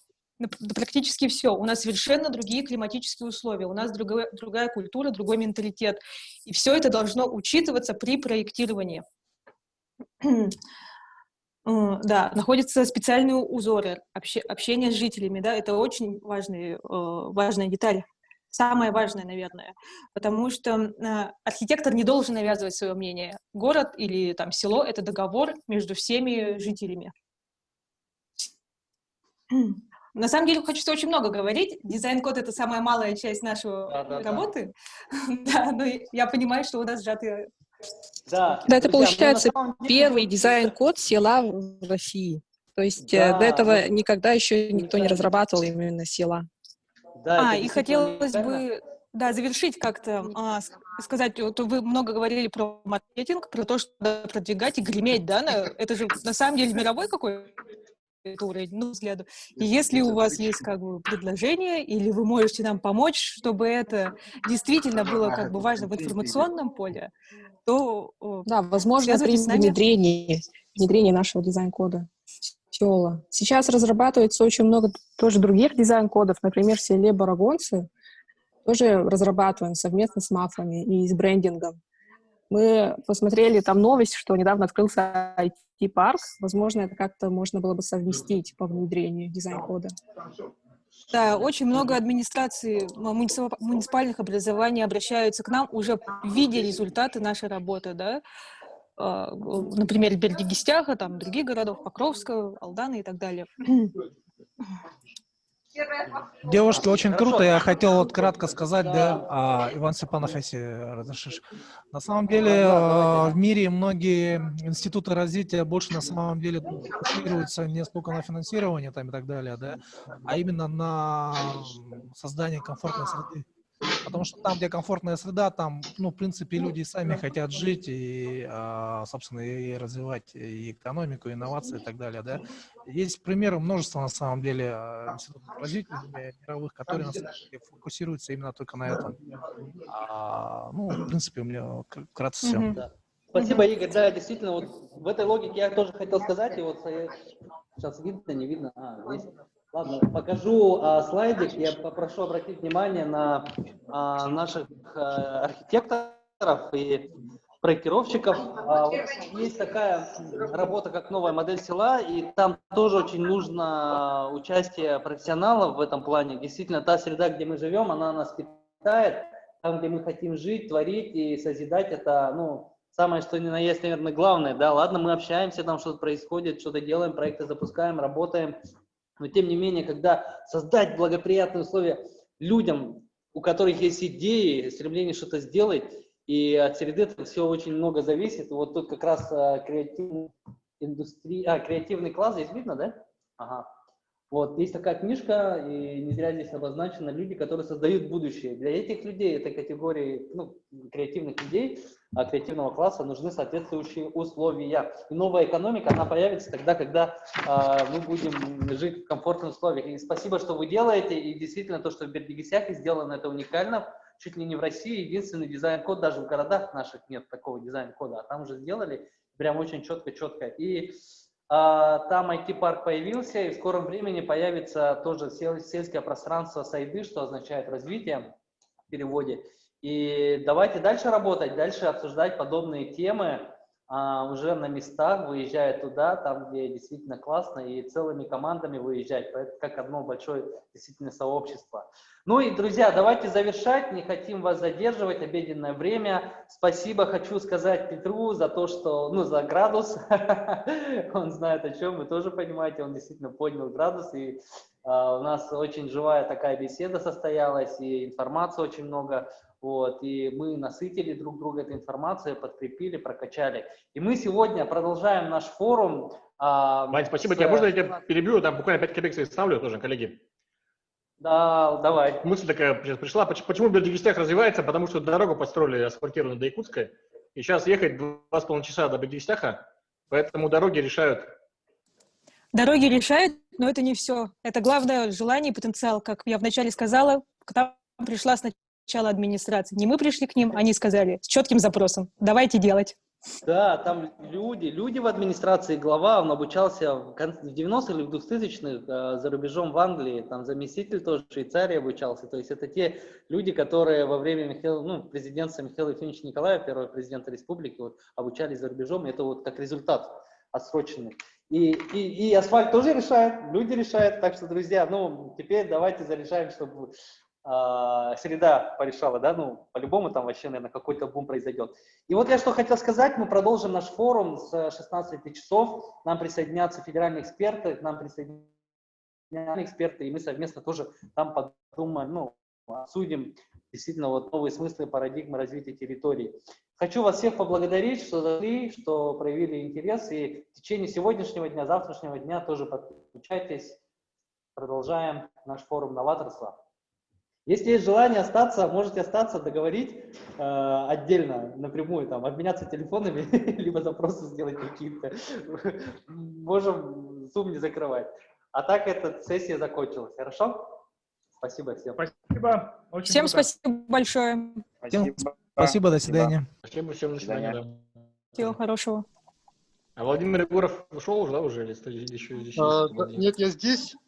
Вот вопрос, Владимир, смотри, вопрос такой у тебя, да, был. Мы хотим иметь кодеров или лидеров IT-отрасли? Я думаю, что мы хотим иметь и тех, и других. Да. Хотим иметь крутых кодеров, работающих в лидерах IT-отрасли. Так, наверное, отвечу.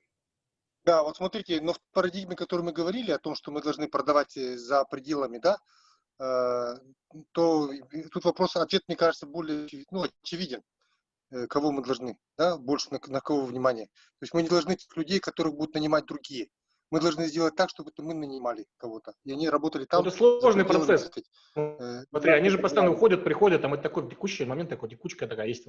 Я думаю, это нормально. Нет, совершенно верно. Совершенно верно, но смотрите, вот если бы не было таких людей, как Томский или, братья Ушницкие, да, то, наверное, у нас IT-отрасль была бы в другом состоянии, скажем, да, несмотря на наличие крутых программистов, которые у нас были бы. Я поддержу, я тоже об этом говорю, что мы, конечно, хотели бы и крутых кодеров, но в первую очередь делаем упор на IT-предпринимателей, которые смогут создать больше и будут даже нанимать кодеров из других регионов, создавать крутые компании для нас, так скажем, да, для региона, пусть мировые, так скажем. То есть в этом я согласен. Коллеги, вот тут есть конкретные, на самом деле, предложения, конкретные, на самом деле, пытались мы делать действия, да. Дело в том, что мне удалось, так нескромно можно сказать, но, в общем, в указе главы Республики Саха-Якутия о стратегических направлениях развития образования фигурирует создание IT-лицея, республиканского IT-лицея, так? И есть такое, я на самом деле уже сколько лет, 2 года, получается, бьюсь над этим, да? И никак не удается, на самом деле, значит, собрать ту команду, которая бы реально сделала бы вот эту вещь, да? Сейчас у нас новый проект «Парк будущих поколений», вот, и в рамках этого парка я вот думаю, опять же, как можно сделать так, чтобы этот IT-лицей заработал. Причем я сейчас уже думаю, что IT-лицей-то не должно быть вот это вот здание, в котором начнут учатся дети, да? И это называется IT-лицей. Скорее всего, IT-лицей должен быть что-то такое, уже отвечающее современным требованиям, да? Сетевое образование. Вот я считаю, что это правильно. То есть самые крутые вот вещи, которые могут быть в этой IT-школе, они делаются, IT-лицеи делаются на самом деле, вот, да, в каком-то месте, действительно локализуются, но базовое образование можно получать русский язык, там, допустим, да, там, историю и так далее. Да, это можно изучать на самом деле на базе самых лучших организаций города, скажем, да. Вот, а все остальное можно получать вот именно вот здесь. И здесь не требуется тогда больших мощностей, каких-то больших вложений и так далее, да, потому что государственное финансирование вот тех школ, на базе которых будут проходить образовательные программы базовые, вот это может позволить сделать. А вот участие вот именно IT-отрасли, вот самых крутых программах, которые вот действительно делают из этих людей лидеров IT-отрасли, да, вот это можно было бы вот именно работать с IT-отраслью. Вот эту концепцию, да, вот эту действительно изменение сознания и так далее, да, это можно было дать людям, которые действительно работают в IT-отрасли.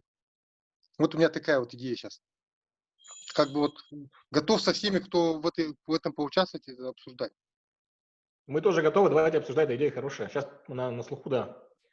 Я, насколько знаю, сейчас же IT-колледж создают на базе колледжа связи. Да, это на самом деле IT-колледж, я понимаю, это как бы мое бывшее подветственное утверждение, и там мы действительно как бы делали вот это направление, связанное с IT-отраслью, как бы ее расширить, да, то есть и то, что делается нынешним директором, да, это вот именно шаги в этом направлении, IT-лицей и так далее, да.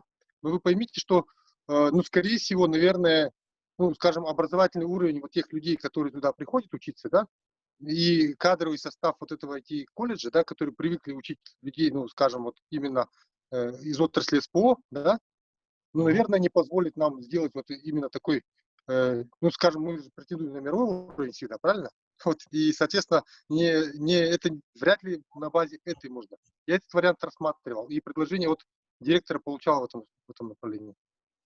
Короче, надо думать тогда, понял. Будем обсуждать хорошо еще. Давайте думать. Давайте. Ага. В сторону. Да, и с вами, вот я именно с вами, я вот на самом деле хотел бы обсуждать еще вот именно вот парк, да, будущих поколений, который на самом деле себя будет представлять, вот как я сказал, некоторую точку входа в экосистему, и в каком-то смысле это технопарк. Вот. Для вот именно молодежи. Ну, да, кстати, пока мы еще в эту тему не вовлечены, так что да, там Афоня вышел, да, Афоня у нас, надеюсь, да, вот смотрите, с Афони он вышел, но смотрите, здесь дело не в Афоне уже, да. Афоня сделал свой продукт, его как бы пакует сейчас и нам передает, да. Сейчас осталось, конечно, дело там всяких официальных там документах на уровне главы, да, но с главой, в принципе, этот вопрос согласован, да, что этим будет заниматься фонд будущих поколений, да, и вот сейчас мы занимаемся вот именно созданием смыслов, да, во-первых, да, а дальше должна быть уже детализированная концепция. И это должно быть сделано очень быстро, поскольку уже проектно-сметная документация готова, она на экспертизе, так, и, соответственно, вот нам нужно, получается, с помощью вот всей нашей инновационной экосистемы сделать там вот то, что действительно нам всем нужно вместе. Потому что я думаю, что это, вот скажем, я почему называю точкой входа. Там, наверное, невозможно создать условия такие, чтобы ребята там действительно что-то делали подобное, что у вас в технопарке. Значит, ребенок, потенциальный участник вот всех этих процессов, да, в том числе в технопарке, в IT-парке, там, в акселераторе, венчурной компании, он приходит к нам. И мы должны создать такую среду, чтобы он там максимально вовлекся, во-первых. Вот именно вот такие вот какие-то изменения сознания, как мы говорим, да, вот такие процессы. И это его привело бы вот путь вот именно такой, который вот, ну, вот через вас его, так сказать, дальше повело бы куда-то, да, через вот всю эту экосистему. Вот такая идея, на самом деле, у меня. Вот это я хотел с вами обсуждать. Вот, давайте, кстати, мы что-то соберемся. Да, я согласен. Все вместе, там вся система соберется и обсудим эту идею. Хорошо, в принципе. Хорошая идея. Давайте. Мы готовы тоже включаться в разговор. Хорошо. Я вот здесь вижу по поводу Дмитрия. Здравствуйте, Владимир. Да-да-да. Владимир Анатольевич, к вашему вопросу о подготовке кадров, я вам скажу, тут коллеги знают, наверное, что я этим занимаюсь уже не первый год, что я по схеме индивидуальных образовательных технологий траектории нахожу способных ребят, и каждый год, вот в этом году у меня 4 человека поступило в такие ведущие наши российские федеральные университеты, такие как Бауманка, Губкинка. Этим, ну, вы, наверное, тоже слышали, что я этим занимаюсь. Давайте вот тоже, вот я там телефон специально сбросил для таких вот каких-то наших коллабораций, да, вот я думаю, что... Подождите, а вы сейчас в университете или нет? Я что-то, честно говоря, не проследил. Пошел похантить в Агату. Агату, да? Да. Да, к сожалению, да, Агату сейчас уже не в Ну, тренде. я думаю, что к нам это большого отношения не имеет, все равно тут вот Нет, человеческий на самом деле, на самом деле это имеет очень большое отношение не только к вам, да, вообще ко всей республике, конечно. Это случай, Да, он очень плохо, но Да. я имел в виду, что на процессе, который мы запускаем, это не Да-да. должно сказать. Я понял. Вот я вот, детей- оказывается, я, оказывается, не совсем в курсе вот вашей деятельности, я в курсе деятельности вашей НИЦ. И вот та тема, кстати говоря, про дирижабли тоже как бы очень люблю тоже рассуждать. Как бы не рассуждать, а по крайней мере как бы думать о том, что как это хорошо было бы, да. Вот, и поэтому я вот хотел бы с вами тоже переговорить, кстати. У меня контакты там забросил, как-то выйдите на меня на Давайте связь. соберемся, все вместе соберемся и покреативим, так скажем. Давно уже, наверное, соскучились все по такому формату. Да, это интересная идея. Давайте действительно это сделаем, да? Но тут просто есть некоторые узкие темы, которые вот с вами тоже лично хотел бы тоже. Про тех же дирижаблей, допустим, может быть. Хорошо. Так, тогда, значит, как поступим? Инициирую я или кто? Ну, Лучше наверное, вы на вашем уровне, там у вас соберемся. Хорошо, инициирую я. На вашей площадке. Хорошо, участники кто? Да, вот те, кто здесь имеется, да? Все да, плюс Афанасий, Министерство инноваций позовем, Минобр позовем. Да, давайте. Точно, мы, значит, действительно, мы должны Анатолия Аскаловича, да, Анатолия, обязательно, я с ним уже как бы тоже вот как бы, можно сказать, стрелки забил в том плане, что мы должны это обсуждать, да? Вот, но вот, конечно, важны вот именно на уровне вот организаций, которые этим будут заниматься, да? Которые, ну, они должны быть вовлечены, чтобы это делать, да, эффективно, а не просто сверху это транслировалось там в каком-то виде, да? Если что, WhatsApp написал там, посмотрите, да? Все отлично, понятно. Номера моего тогда, нет. значит, тогда вот смотрите, Петр, я понимаю, что вы, значит, обладатель всех вот этих контактов на самом деле, да? Вот, могу я с вами как бы вот, как, ну, чисто технологически через вас как бы вот с вашей экосистемой как бы держать связь, да, вот в плане, что... Конечно, конечно. Да, давайте так тогда. Вот, то есть у меня получается, как бы я буду говорить с лидером вашей отрасли, значит, Анатолием, да, и с вами вот в качестве вот именно, ну, организатора, может быть, каких-то вот таких вот вещей, да? Хорошо? Так можно? Ага. Ну, все, тогда договорились. Вот. Все, остальные тоже, кто здесь случайно оказался, тоже, как говорится, может, он здесь не случайно, как говорится, да? Наверное, не случайно, Владимир. Здесь нет случайных людей, да. Да, и поэтому тоже приглашаю, как бы, вот различного рода контактов. Все, спасибо большое. Вот, давайте, хорошего дня всем, до свидания. Хорошего дня. Да, Друзья, всем соскучился. Давайте. До свидания. Ну, хорошая идейка.